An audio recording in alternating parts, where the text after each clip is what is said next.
Operation सिंदूर अंतर्गत भारताने पाकिस्तानवर असा घाव घातला की काही दशक तो नक्कीच विसरू शकणार नाही. त्याचवेळी बलुचिस्तानातील लोकही आता पाकिस्तानी लष्कराकडून होणाऱ्या दडपशाही विरुद्ध उभे राहिले. ऑपरेशन सिंदूर सुरू असताना बलुचिस्तान लिबरेशन आर्मीने केलेल्या हल्ल्यांमुळे संपूर्ण पाकिस्तान चांगलाच हादरलाय. पाकिस्तानातील लोकांनी स्वतःला पाकिस्तानपासून वेगळं म्हटलं असून स्वतंत्र देश म्हणून घोषित केले. बलुचिस्तान आता एक स्वतंत्र राष्ट्र आहे. इथली जनता पाकिस्तान सोबत कदापि राहू शकणार नाही. यामुळे बलुचिस्तानला वेगळ्या देशाचा दर्जा देण्यासाठी बलुचिंनी भारत आणि संयुक्त राष्ट्रांकडून मदत मागितली आहे. जर बलुचिस्तान स्वतंत्र देश झाला तर समस्त हिंदूंसाठी दोन मोठ्या आणि ऐतिहासिक मंदिरांचे दरवाजे उघडले जातील अशी शक्यता आहे. एक म्हणजे हिंगराज माता मंदिर आणि दुसरं म्हणजे कटसराज मंदिर. का ही मंदिरं हिंदूंसाठी विशेष महत्त्वाची आहेत? बलुचिस्तान स्वतंत्र होण्याकडे का सर्वांचं लक्ष लागू नये जाणून घेऊया आजच्या व्हिडिओतून. नमस्कार, मी ओंकारमय, कॅमेरावर आहेत साक्षात सावंत. हिंगराज माता मंदिर बलुचिस्तान प्रांतातील वसलेलं लाजबेला जिल्ह्यात स्थित एक प्राचीन आणि अत्यंत पवित्र मंदिर आहे.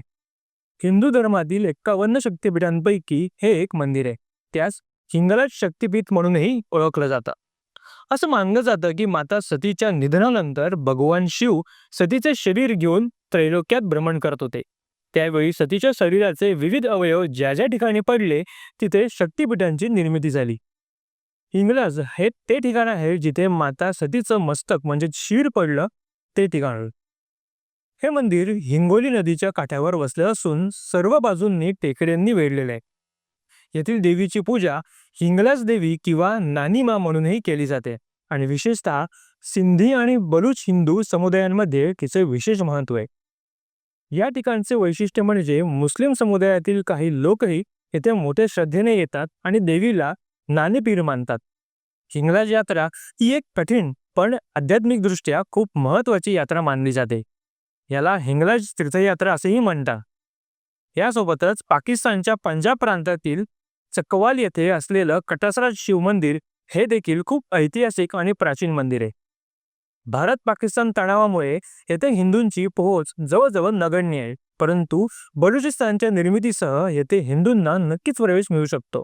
कटसराज मंदिराचं वैशिष्ट्य म्हणजे येथे असलेला पवित्र तलाव, ज्याला कटसकुंड म्हणतात. असं मानलं जातं की भगवान शिव जेव्हा त्यांच्या पत्नी सतीपासून वियोग झाल्याबद्दल शोक व्यक्त करत होते तेव्हा त्यांच्या अश्रूंपासून हे सरोवर निर्माण झालं. कटसराज मंदिर प्राचीन काळी हिंदू धर्माचे शिक्षण आणि तत्वज्ञानाचे एक महत्त्वाचं केंद्र म्हणून ओळखलं जायचं. असं म्हटलं जातं की पांडव त्यांच्या वनवासात काही काळ येथे राहिले होते. त्याशिवाय असंही मानलं जातं की महान तत्वज्ञानी आणि विद्वान आदि शंकराचार्य यांनी येथे तत्वज्ञानाचा प्रसार केला होता. कटसराज मंदिर संकुलाची वास्तुकला हिंदू बौद्ध शैलीचे एक अद्भुत उदाहरण आहे. तथापि फाळणीनंतर या मंदिरातील होणारी पूजा काही प्रमाणात कमी झाली. मात्र आजही ते पाकिस्तानमधील हिंदूंसाठी एक महत्त्वाचं तीर्थक्षेत्र आहे.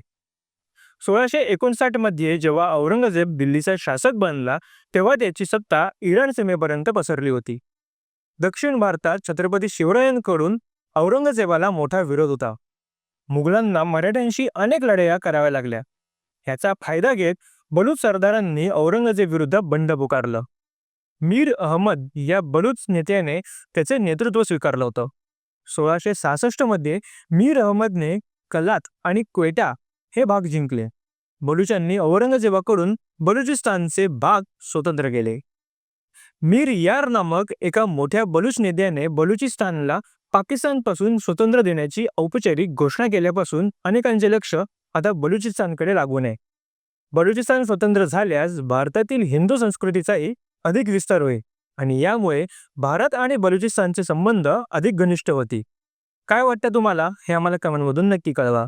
व्हिडिओ आवडल्यास आमच्या फेसबुक पेजला लाईक आणि यूट्यूब चॅनलला सबस्क्राईब करायला विसरू नका. तुर्तास धन्यवाद.